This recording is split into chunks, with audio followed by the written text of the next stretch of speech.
In case of image processing, you will connect a matrix as your input. So it may be of this form. So it will be known as x1, x2 up to xn.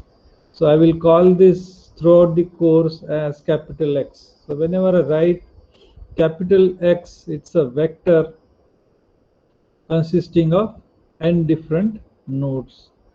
Say if you see say image processing networks, then you have, instead of a vector, you may have say such kind of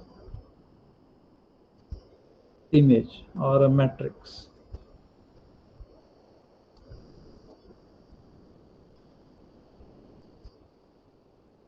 Okay, so this is n by m matrix. So this is my input. Now this input is connected to neurons, or in other words, we call it these neurons as processing units. So input goes to processing unit through a mesh of connections from these input nodes. Suppose I can call this as x1, x2, and so on up to xn. So for each input node, there is a connection to processing units inside. Okay, so I have different connections like this, and each connection is having some importance or weights. We call them as weights or synapse. So this may be a weight W11, this may be a weight W21, this may be a weight W say 31, and so on. Okay, so these are the weights or importance given to each connections. Now when you fire these neurons, they transmit their output to output nodes. Okay, so these nodes are called as output nodes. So there are three things to remember. One is input layer, where you are going to connect your inputs. Then this will go to processing units, and that will produce some output.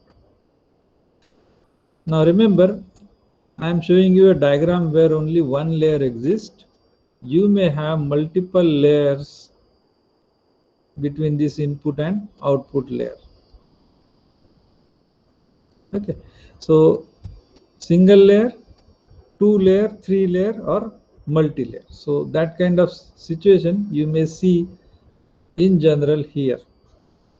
But these two things are fixed. There will be input layer, there will be an output layer. Now how do I train this network? You have seen McCulloch and Pitts model, where all weights are predetermined and are fixed. Okay, you cannot change them, or nobody is training these weights. So the weights are fixed and they are based on your earlier experience.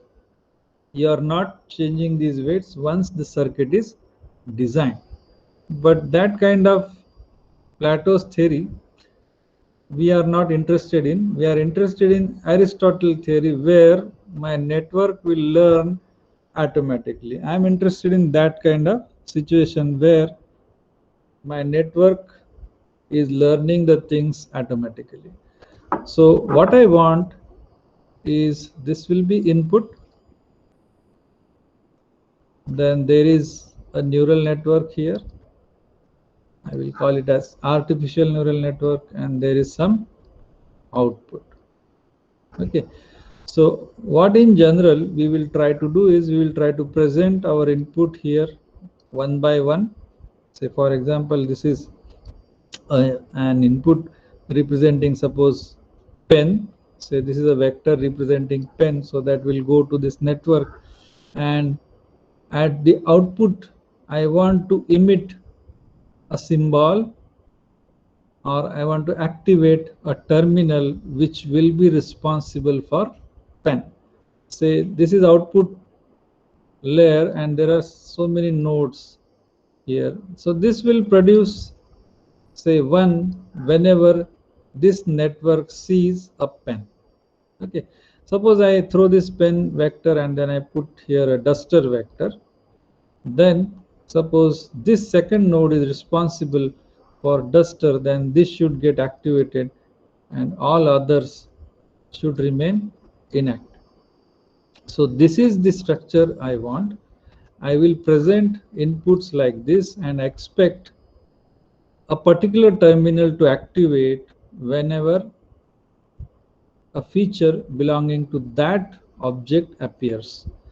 And this process I want in automatic fashion. That means my network should learn this thing automatically. So whatever this network would like to do, it will do it, but I want to associate say x1 input vector to some say L1 label, maybe x2 to some L3 label, and so on. So this I want. So this will be provided to you as training data. So this is called as training data, and basically I am telling you the thing which is supervised learning. That means data is coming with a label. Now thing is, how do you obtain all the required weights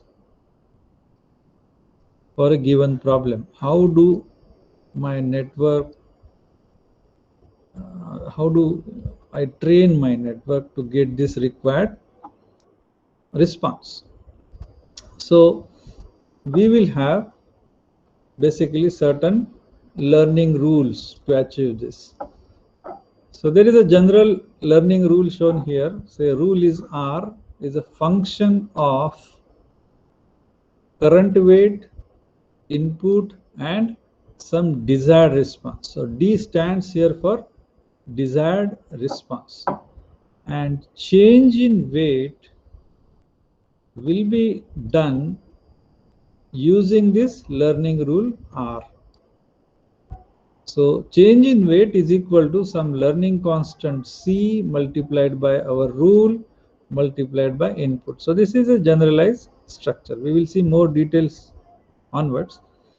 Now whenever I obtain a new change, say change in weight here, then that change in weight is added with old weight.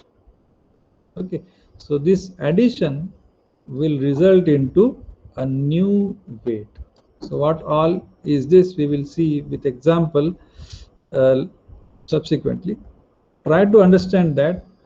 Say there will be a neuron, suppose I take one neuron only, then it will have some output. Each neuron will have its own connection as inputs, like this. Say this will be x1, this will be x2, x3, and so on up to xm. So there will be a weight for each connection or importance to each connection,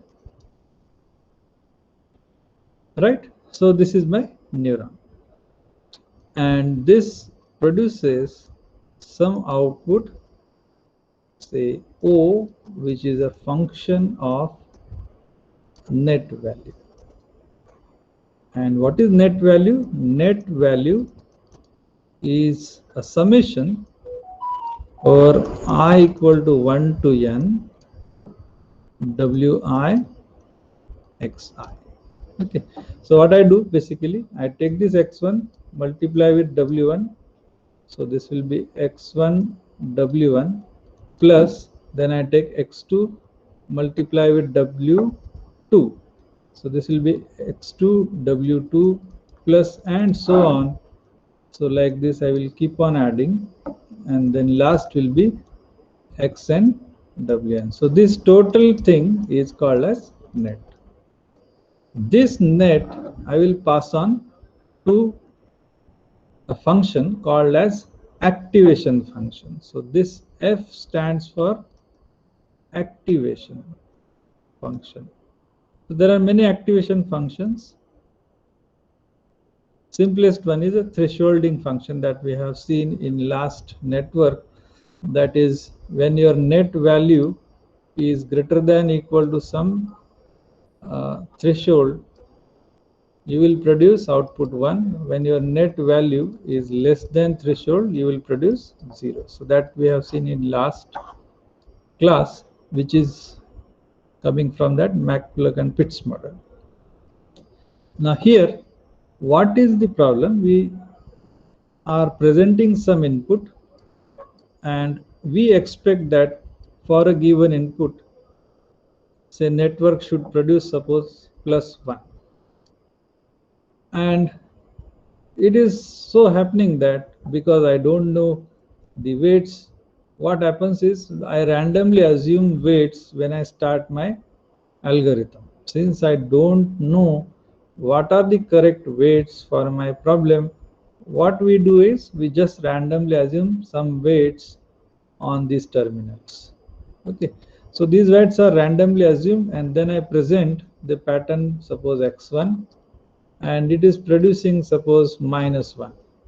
Okay, but for pattern x1 I want +1. That is my requirement, but this is not happening. Then to make this thing +1, I need to adjust weights. Okay, so I need to adjust my weights, and that adjustment of weights is done with the help of learning rules. So there are many learning rules for different purposes, and based on what we are doing, we have to choose a particular learning rule. So we have supervised learning rules, we have unsupervised learning rules, and so on. Okay, so let me clean this. So what we do is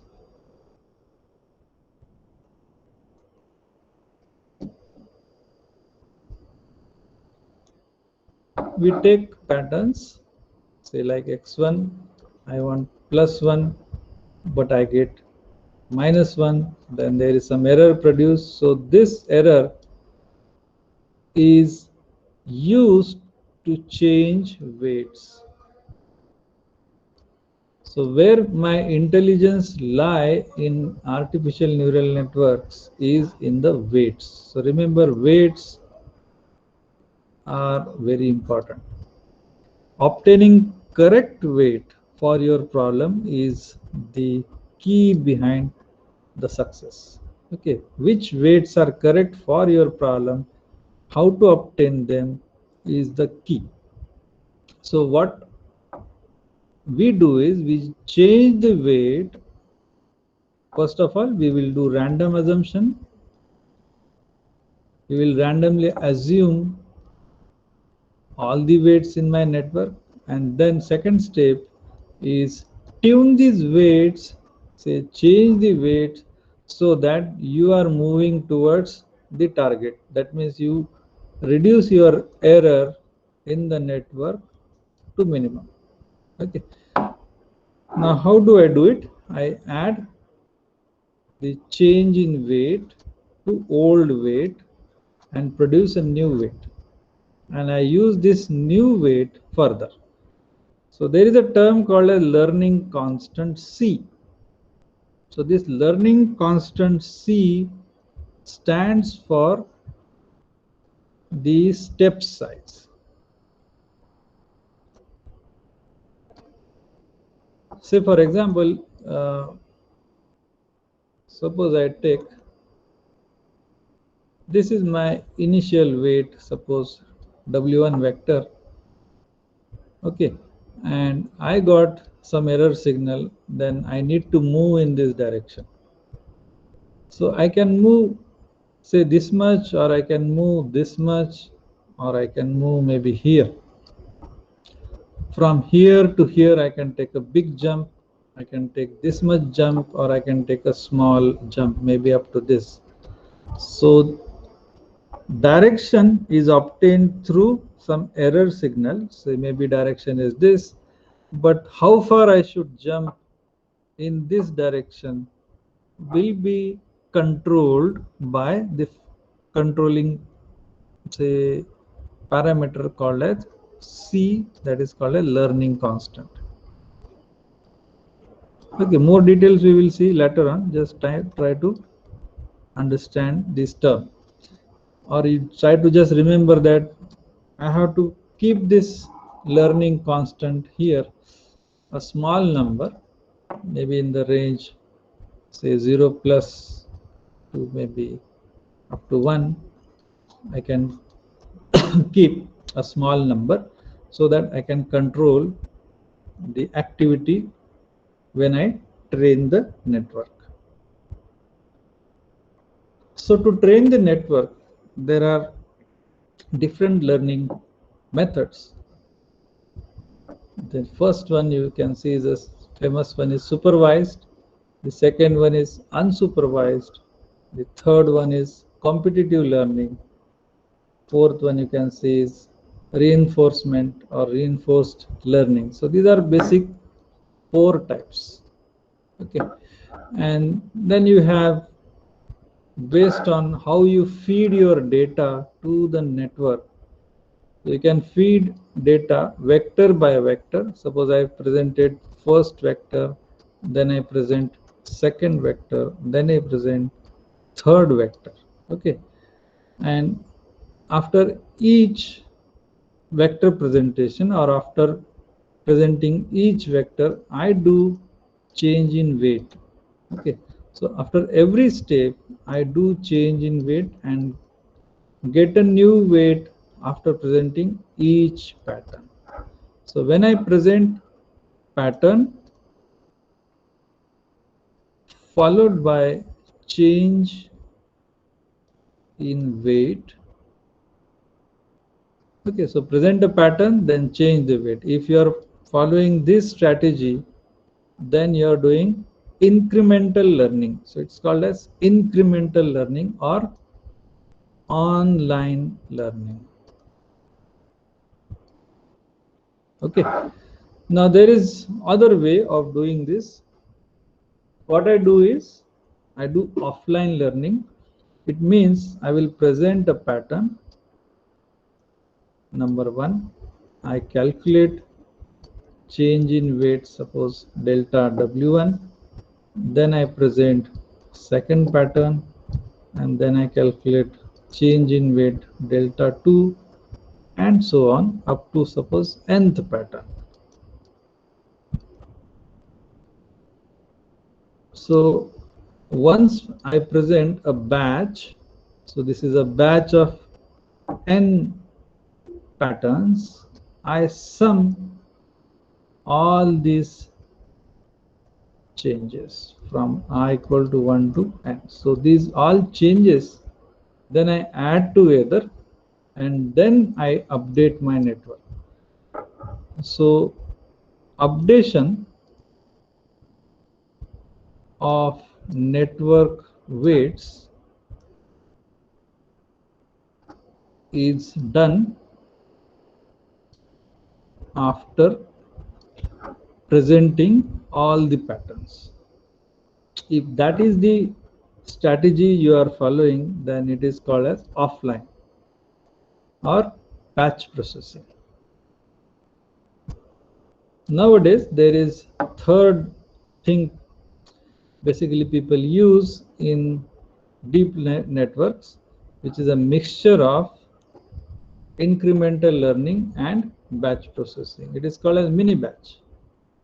Now what is mini batch? Mini batch means you follow both strategies, because in deep learning you are expected to handle, say, maybe 1 million inputs, or maybe sometimes even more than that, 10 million inputs. In that case, this strategy of batch processing is tedious, or it may lose the temperament of learning. So what we do, we take a big data set, we divide this data set into batches, okay, and we take this small batch called as mini batch, maybe of say 10 patterns or 20 patterns. We present this to the network, and then we calculate different change in weights for each pattern, and we do summation. Okay, I equal to say 1 to n. This is a small batch, mini batch. Once this whole batch is presented to the network, at this location I will do final change in weight, or I will correct the weight at this location. Okay, so this is the starting point. Once I reach to this pattern, I will update weight. Okay, so then next batch is presented. Again, same procedure is repeated, and here the change in weight is carried out. So if I do mixture of these two, so there is a flavor of incremental learning, because I am regularly updating the weights, not after presenting all the patterns. Suppose this is say 1 million patterns, I can break this in a small pieces, and then I present each piece one by one, and then do the weight updation. So if it is a batch processing approach, then I will present all these 1 million patterns and then update weight once. Okay, so that is not practically useful approach when it comes to huge data sets. Say for 1000 samples and maybe say 500 sample, it's okay to use batch processing. But when it comes to huge, nowadays we use huge data, so that is not used. Now when you go to neural networks, there are different types. I can just give you a list, small list. So we start with a single neuron actually. So maybe I can add here single neuron. Should not be a network, but it's a neuron circuit. Then we have single layer perceptron network. So there is a layer like this, and there are many neurons in this layer. So there is only one layer. Okay. Then second one is the multi-layer. So we have layers like this, one after the other. So I may have such layers of networks like this. Okay. Then we have memory networks. You will see there are some networks which are mimicking your behavior of memory, how I store my information in my brain. So that kind of thing is mimicked using associative networks. So they are basically recurrent networks. So what is recurrent network is this thing. So there is input, there is some output. So this is a network. So in normal network, that is called as feed forward network, we put some input here and we calculate output here. When it comes to associative memory or recurrent network, this output is taken back as again input. A portion of that is taken back as input. So this becomes a recursive network. So basically it is used in memory. Then there are self-organizing networks. So they are basically used in clustering jobs, or it is basically unsupervised learning. Okay, so supervised learning, I can have these things. So you can see, you can classify this neural network in various ways: supervised, unsupervised, semi-supervised. Okay, then single layer, multi-layer, memory networks, or feed-forward networks. So like that, you can classify in different ways. And this is the most popular now, that is deep networks or deep neural networks. So there are different networks you can see, which are the advanced, you can say, versions of the previous networks. So these deep networks, you can see in literature, they are getting popular after say 2008. Okay, so there are autoencoders, then deep belief networks. So these are some kinds of unsupervised learning networks, then GAN networks, then this is the most famous one. You may be aware of this. So this is CNNs, very popular. Then recurrent networks. So these are basic recurrent networks which are used in memories. Then modified version of them is long-term, short-term LSTMs, gated recurrent unit, GRUs, and so on. So these are some standard networks that you will get easily in Python packages. Okay, so they are freely available. You have to have only a few lines to code these networks.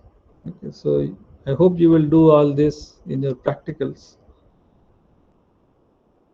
Now, when it comes to learning, there are some standard learning rules that we are going to see. And our focus will be basically on this delta learning rule, that is the masterpiece of neural networks. Okay, all these deep networks you have seen here, these deep networks, they use this basic delta learning rule, or the modified, little bit modified versions of this delta learning rule. So this is the key thing, and I cannot jump directly to this. So we have to learn these few basic other rules. And so previous to this delta learning rule, this perceptron came into existence, so we should understand how it works. So when you understand how perceptron works, then you will easily understand how delta works. Okay, and then our basic foundation is clear. So first learning rule is the Hebbian learning rule.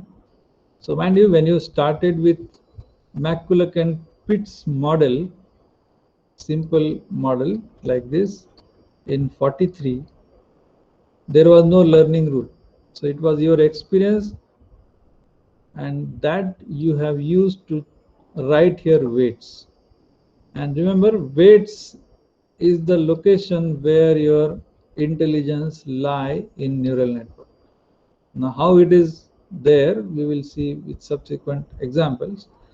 But remember that weight is the key thing, and there was no way to automatically find out the weight of a neuron for a given problem. So what is my target? Target is to find weights automatically. I don't want to break my head to find out these weights. I want to have these weights automatically. I will define my problem. So define the problem. I want to have a magic such that these weights are obtained automatically. And all these learning rules are helping me to do this. Okay, remember. So in 43, the first neuron came into existence. It took around 6 years to make this neuron trainable. So Hebb was the first person in 49 who could give you the first learning rule, which is a basically unsupervised learning rule. So this learning rule is unsupervised. So this rule is unsupervised, given by Ebb. Then you can see the first actually learning rule, supervised learning rule. So this is supervised, came in 58. So it took around 9 years to discover the first learning rule for supervised problem. Then after 4 years, Widruhoff could revise this perceptron, and then you can see a very big gap. Okay, 86 to 62. How much? Around 24 years. So there is a huge gap of some 20 to 25 years from 62 to 86 to discover this delta learning rule, which is now very popular in the form of backpropagation algorithm. So this is the key rule in neural networks used in backpropagation. So what happened those days was Minsky, another scientist, proved that this perceptron cannot handle nonlinear problem. Okay, so nonlinear problems are basically real world problems, and he proved that nonlinear problems cannot be handled by artificial neural network. In those times, only perceptron basic rule was in existence, and he proved that we cannot use this perceptron learning rule to solve nonlinear problems. So it took it took 25 years to solve this problem. Then in delta learning rule, this nonlinearity is handled properly with the help of multi-layer. Okay, and then onwards, neural network could jump and could get lot of attention. Okay, so this 25 years gap is called as first winter of ANN. Okay, then second winter came in around 1999 to 2000 and maybe 9. So that time again ANN was in saturated mode. People were using these conventional networks, but it was found that it cannot handle images directly, it cannot handle huge, say, input directly, or feature extraction is a difficult process that we have to carry out, and then we have to use neural networks. So that was the difficulty faced in this period. Plus there was a big problem of hardware. Hardware was not that good, and people used to wait for maybe 2 days or 3 days to get a small output. So that was another problem faced in those days. Then GPUs came into picture. You know GPUs? So GPUs are graphical processing units. So they were discovered, and NVIDIA put a lot of money into this, and then people started using neural networks, that is CNN and so on. So they could use huge networks to train the input like images and so on. So then again people are now running behind these neural networks. Okay, so this is a small story, and you will see all these steps, that is correlation learning rule, then winner take all learning rule, then outstar learning rule. So we will see one by one in subsequent classes. Okay, so I will stop here. I hope you got this attendance sheet. Then you need to fill it. So one more announcement from my side.